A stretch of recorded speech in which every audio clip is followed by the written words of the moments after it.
Inspector Javert. One day, in early 1821, the newspapers reported that the bishop of the small town of D had died.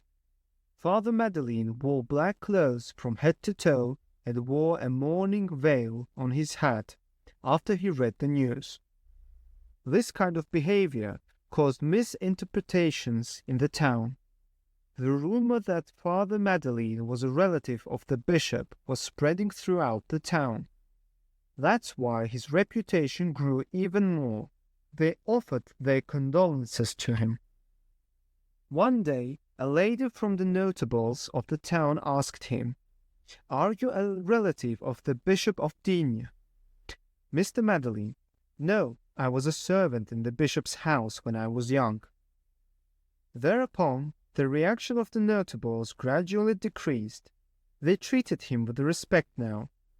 There was only one person in the town who did not respect him. This man was Police Inspector Javert, who followed Mr. Madeleine secretly and tried to remember where he had seen him before. He had a rough look, with a long coat, a top hat that hid part of his face, a thick handstick, sideburns covering his cheeks, and protruding eyebrows. Two things were important for him: observing and being alert.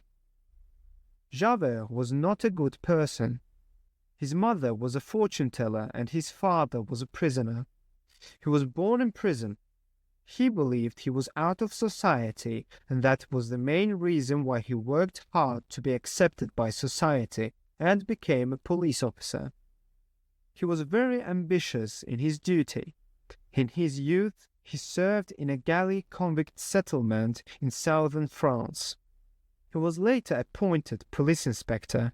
Those who knew him said that he would capture his mother and father without even thinking if any of them committed a crime.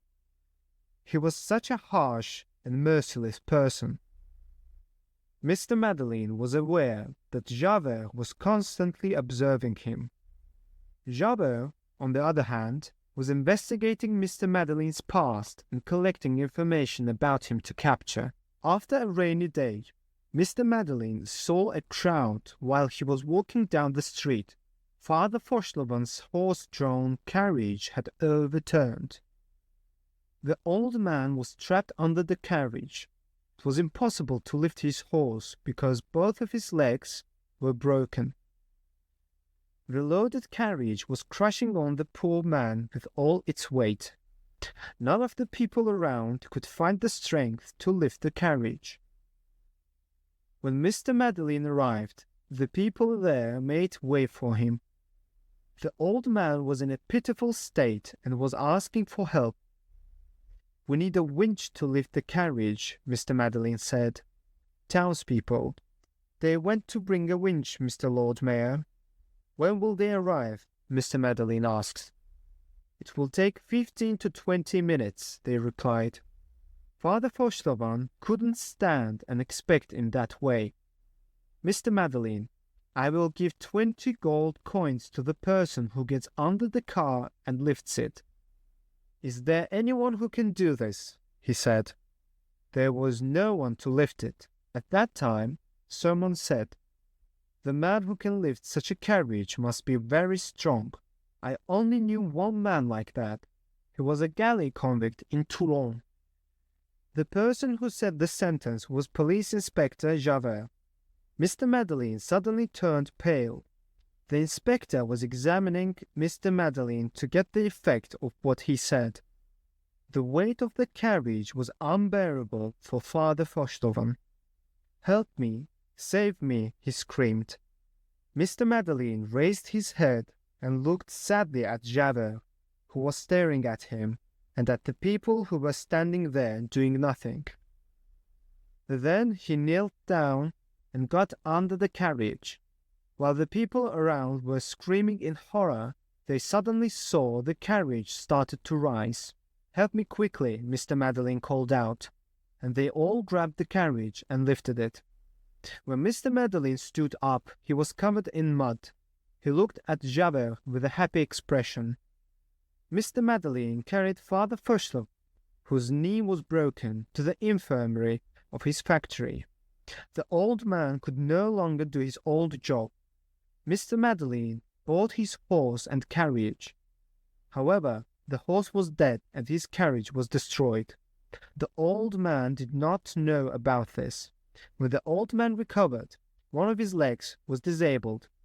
Mr. Madeleine placed him as a gardener at a nunnery in Paris. It was snowy and cold weather. Mr. Madeleine saw Javert arresting a woman. The inspector was dragging the woman to the police station. When they arrived in front of the police station, the woman was still screaming that she was innocent. The inspector forced the woman to move inside. He started writing the report without asking her anything. "You are under arrest for 6 months. You attacked a respected citizen," he said. The woman trembled in fear. She thought about her daughter, Cosette. She needed to send her money. She started begging. "I am innocent, sir. They started it first. I was so cold they threw snow on my face. I got angry and resisted. That's all. Please release me. I have to work to take care of my daughter." At that moment, no one noticed that the door opened and Mr. Madeleine entered. Javert wasn't even listening to the woman. "You are under arrest. Your sentence is 6 months in prison," he said. "Mr. Madeleine, just a minute, please," he interrupted. Fantine was surprised when she saw the Lord Mayor. According to her, the reason she was there was Madeleine. Fantine had a daughter. She left her with a family running an inn, whom she trusted would take good care of her.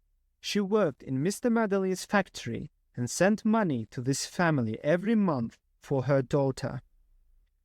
She was a very beautiful and hard-working woman.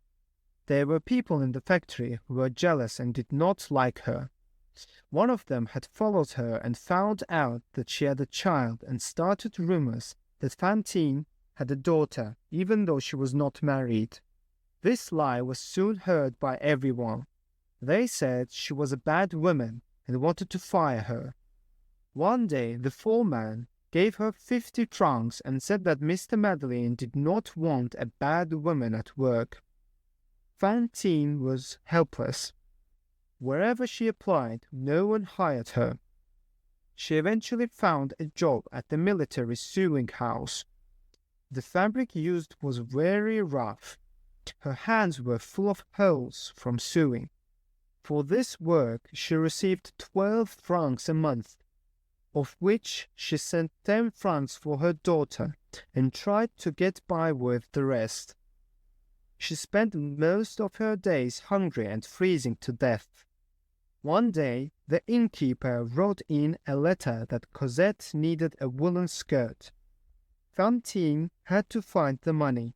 While she was thinking, her hair came to her mind. Her hair was very long and beautiful. She immediately went to the barber and said she wanted to sell her hair. The barber paid 10 francs for her hair.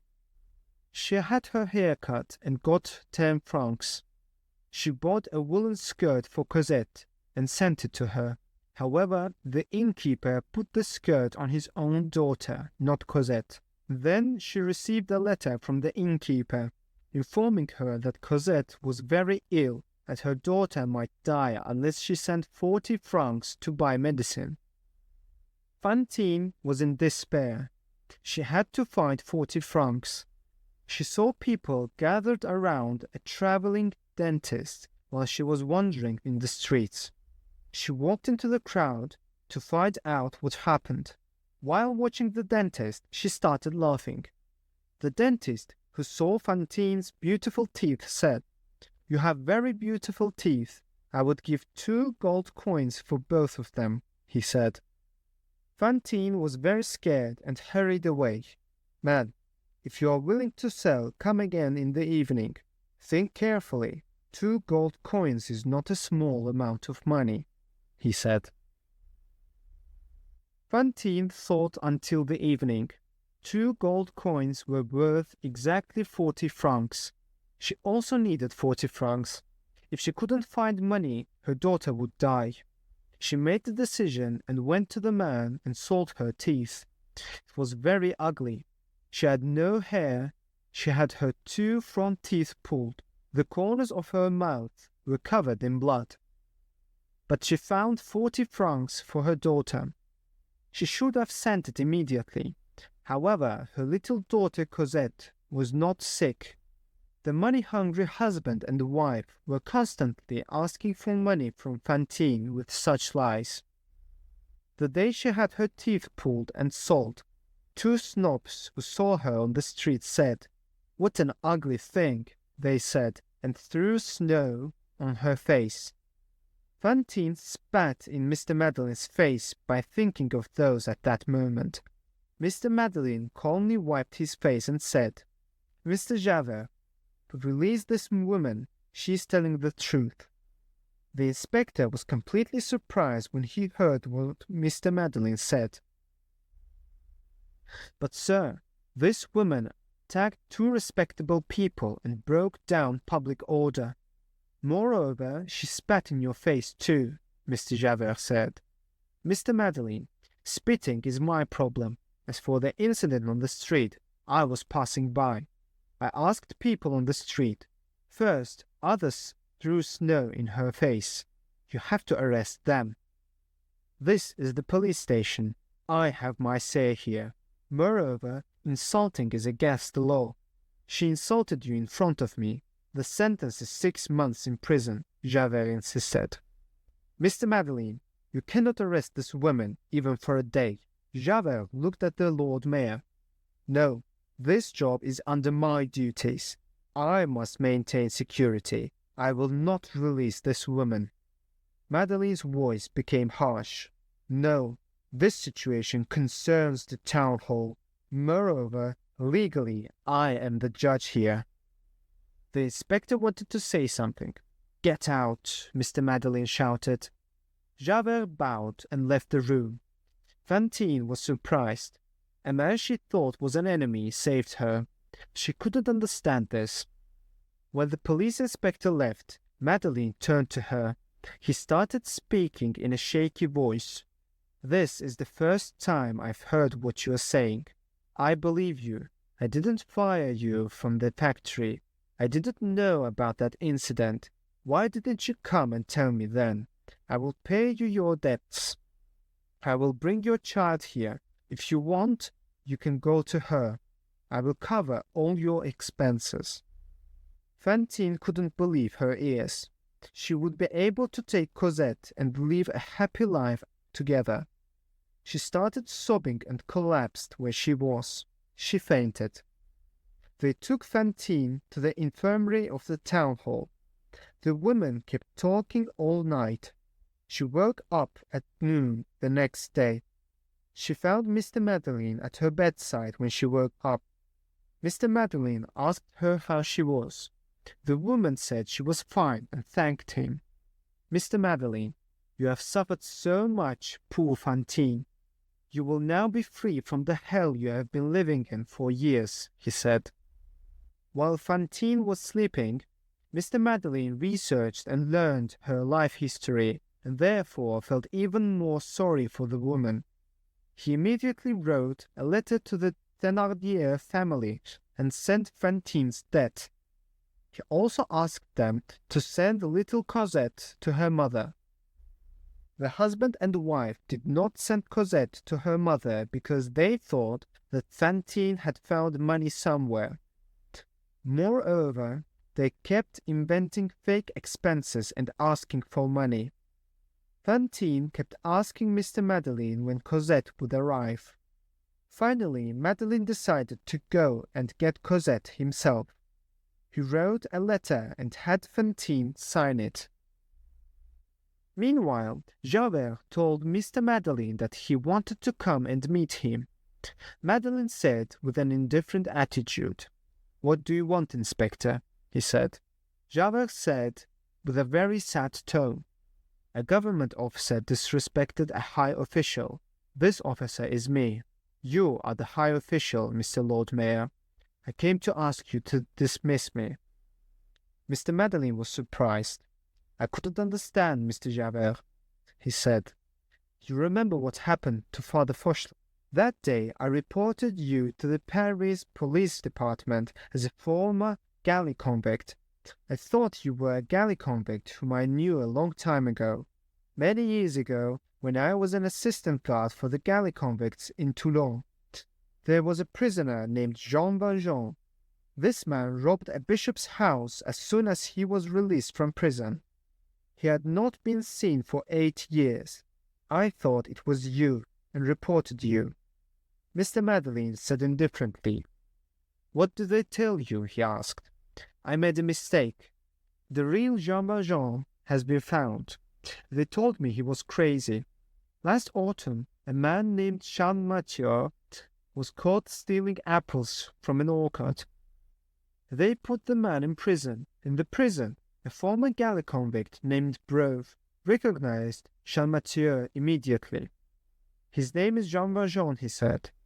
Then 2 more convicts who knew Jean Valjean were found. They both recognized Jean Valjean without hesitation. I also sent the notice letter at this time. They called me. They showed me Champmathieu too. I recognized him immediately. I am very sorry to you, Mr. Lord Mayor." So, what does that man say about the situation? He does not accept that he is Jean Valjean. The case will be heard tomorrow. His guilt is certain. Jumping off the wall, breaking branches, stealing apples. If it were a child, it could be considered naughty. But for a man, these are considered crimes. This is murder, especially for a galley convict. The punishment is not a few days' imprisonment, but lifelong imprisonment. He will be sent to prison tomorrow at the latest. They also noted me as a witness. I will go and testify tomorrow. Mr. Madeleine." "That's enough, Javert. These details don't concern me," he said, trying to make the man move away. Javert was resisting not to go. "Excuse me, Mr. Lord Mayor, I think you forgot. You will terminate my employment," he said. "I want you to stay where you are," said Mr. Madeleine. "I will continue my duty until someone else is appointed to replace me," Javert said, and left the room with a respectful attitude. Mr. Madeleine stayed up all night, thought for a long time, putting his head in his hands. Sometimes he thought of himself, but Fantine and Cosette immediately came to his mind. At one point he sat down as if he had decided to leave, took his books and put them in order. He threw the debt bills of small merchants into the fire and burned them. He wrote a letter to the bank, sealed it, and put it in his pocket. He completed his work. Early in the morning, he got into the carriage he had arranged the evening before and set out to go to the town of Arras, where the hearing would be held. According to his plan, he would go to court, and after seeing the man called Champmathieu, he would decide whether or not to confess that he was the real Jean Valjean. When Mr. Madeleine came to court, the decision had not yet been made. The defendant's lawyer was making his defense. The prosecutor wanted this man to be sentenced to life imprisonment because he was both a thief and a former galley convict who hid his identity. The man had no hope of releasing any more. This moment a voice was heard. To the witnesses, "Do you know me?" Mr. Madeleine asked, and added, "Dear jury members, release the defendant. I am the man you are looking for, not him. Arrest me. You think I'm crazy, but I'm not. You were about to make a big mistake. I am completing an assignment. Release this defendant. Yes, I am Jean Valjean. I am that unfortunate prisoner. I did my best. I hid behind another name. I became rich. I became Lord Mayor. I wanted to join the honest people. I don't want to disturb the audience any further. Since I haven't been arrested, I'm leaving.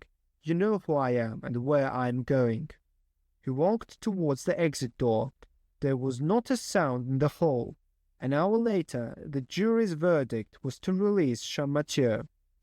Champmathieu walked out, thinking that all these men were crazy, and looking around in confusion, not understanding anything of what was happening.